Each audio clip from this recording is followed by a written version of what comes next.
fiidnimadii caawa ayaa waxaa qarax uu fuliyey sida la sheegay ruuxi soo midaamiyey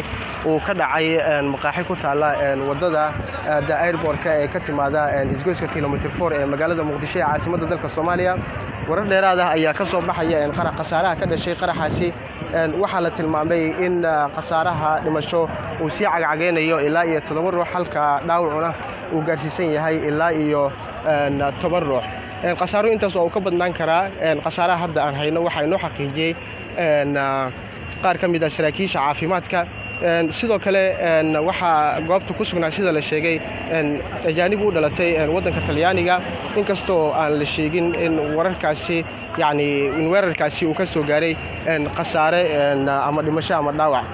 goobtu waa ay xiran tahay waxaa isku gidaamay ciidamo ka tirsan kuwa dowladda federaalka ee Soomaaliya.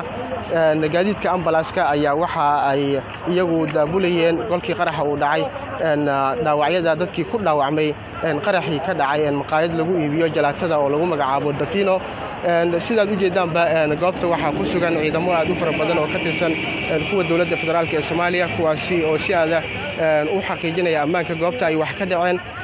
runtii saraakiisha caafimaadku waxay inoo sheegeen inay jiri karaan khasaare kale oo ka dhashay qaraxaasi maadaama sida ay sheegeen ay jireen dad lagu qaaday gaadiid ay leeyihiin ama gaadiid ay leedahay dowladda federaalka oo goobta ka agdhawaa. gaadiidka kale ambalaaska ayaa goobta iyagu ku sugan inkastoo goobta aan la geli karin oo ciidamadu ay u diideen in dadku ay u gudbaan goobta qaraxa uu ka dhacay. goobta qaraxa uu ka dhacaya waxay ahayd maqaaxi ay ku sugnaayeen isla markaana ay ku qaxweynayeen dad aad u fara badan. xilliga qaraxa uu dhacayna dadkaasi ay ku sugnaayeen ilaa iyo haatan ma jirto faahfaahin kale oo intaasi ka baxsan oo aan hayno aan idiin soo gudbin karno. dadka ka agdhawaa goobta qaraxa ka dhacay ayaa iyagu waxa ay taagan yihiin wadooyinka gala airportka magaalada Muqdisho kuwaasi oo run ahaantii qiimeynaya sida ay wax u dhaceen iyo sidoo kale xaalku sida uu yahay iyaga oo run ahaantii balse ciidamada dowladda federaalka ee Soomaaliya ayaa u diiday in ay goobta ka gudbaan. khasaaraha waa suurtagal in marka ka dambaysa uu sii kordho maadaama goobta qaraxa uu ka dhacay ay ahayd goob maqaaxi ah oo ka agdhow agagaarka halka lagu magacaabo Sahal isla markaana u dhow halka kale lagu magacaabo UNDP-da. runtii khasaaruhu intan waa uu ka badnaan karaa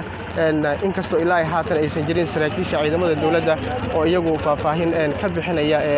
qaraxani iyo waxyeelada ka dhalatay. dad aad u fara badan ayaa goobta ku sugan kuwaasi oo run ahaantii isugu qoomay halkan si ay u ogaadaan khasaaraha ka dhashay qaraxaasi haddii ay jiraan dad ay yaqaanaan oo ku dhaawacmay amaba ku geeriyooday. run ahaantii sidaad u jeedaanba dadka halkan ayay ku sugan yihiin. waxaa sidoo kale halkan ku sugan gaadiidka ambalaaska kuwaasi oo isu diyaarinaya haddii ay jiraan dad waxyaalo ay ka soo gaartay qaraxaasi oo goobta ku xayirmay in ay qaadaan.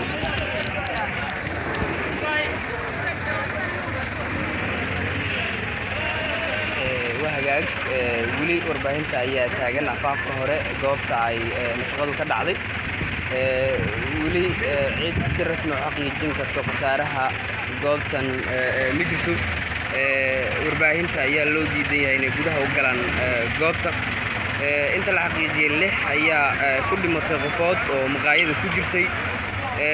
weli ambalaasta ayaa samaynaysa gurmad inkastoo ciidamadana ay wadaan gurmad kale oo la mid ah.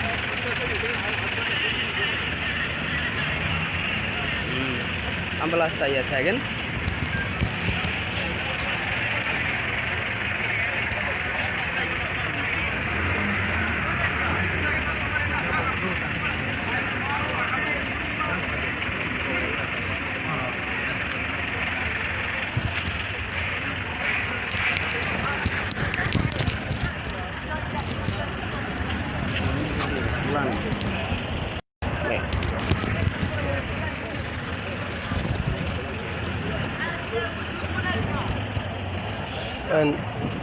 sidaad u jeedaanba goobta waxaa ku sugan gaadiidka ambalaaska iyo sidoo kale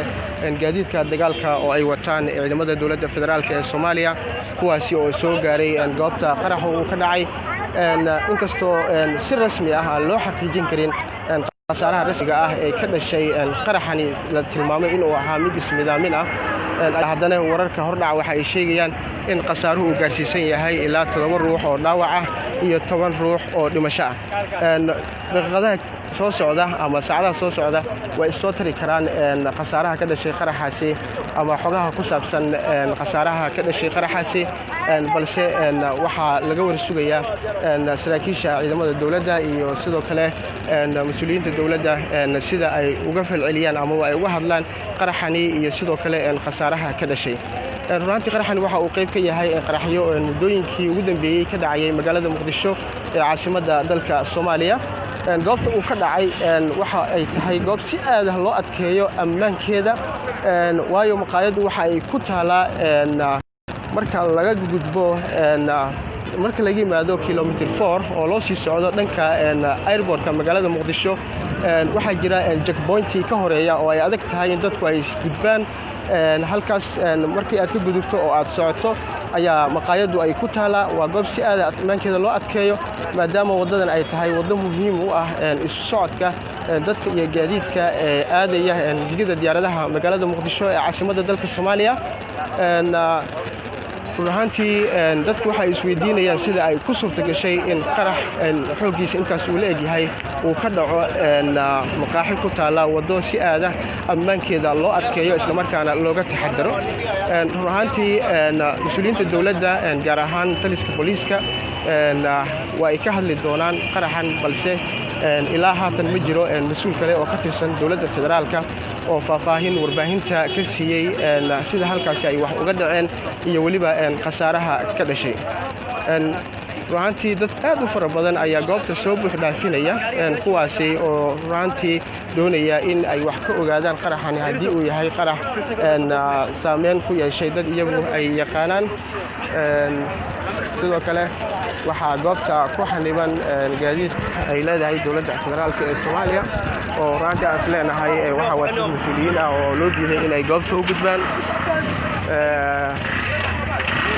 saxaafaddu waa loo diiday in ay galaan goobta ay wax ka dhacaan isla markaana warar ay ka soo tabiyaan ruuxantii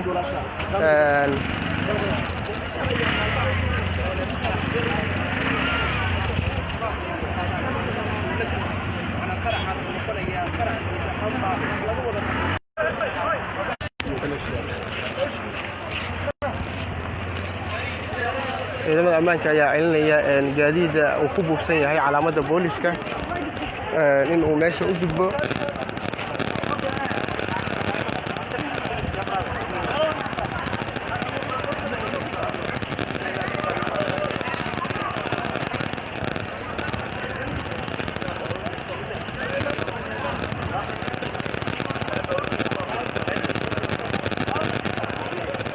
waxaad si toos ah aad inooga daawanaysaan bogga aynu ku leenahay facebooka ee Shabeelle TV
شارع يسوع أنا هذول معناها يسعى كيس درة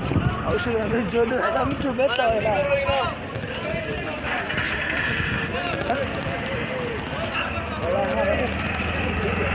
أحسن أقول له شيء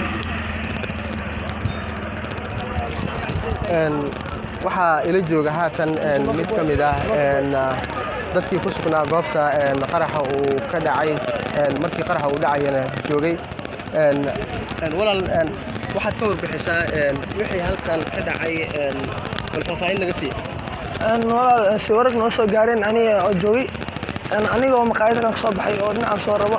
kontaroolka saka soo u jeedin oo ciidanku joogo waxa iska day baawar in xoog soo maro باورك ممكن لعلي ماجي إنه صبح نين أو سنظامين أو خاب سنظامين وصبحي كدبنا باورك باش القرحيان عني كدب إن سلاكيش أمني جالس كورتجن السمرك أمني والله إن شاء الله هسا أنت فهنا ورك أنت قاعد تفهم حق سعرها وهذه انتهى فرق والله هل ناقصي أنا أركي هل عندي كارت خسارة أو توصل أو دمشق ضايع أركي إن شاء الله أنت سعرك يعني kaasina waxa uu ahaa mid ka mid ah dadkii ka dhawaa goobta qaraxa uu ka dhacay waxa uu faahfaahin naga siinayay khasaarihii ka dhashay goobta qaraxa uu ka dhacay iyo sida ay wax u dhaceen iyo markii uu maqlay sida xaaladdu ay noqotay rubaantii wixii warar ah oo ku saabsan qaraxa halkan ka dhacay iyo faahfaahinadiisa waxaan idinkugu soo gudbin doonaa wararka iyo barnaamijyada soo socda haddii allaha awoodda leh uu raali ka noqdo welina waxaynu ku sugannahay agagaarka ama meel u dhow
طبعا لا بس واحد عني وعملت كده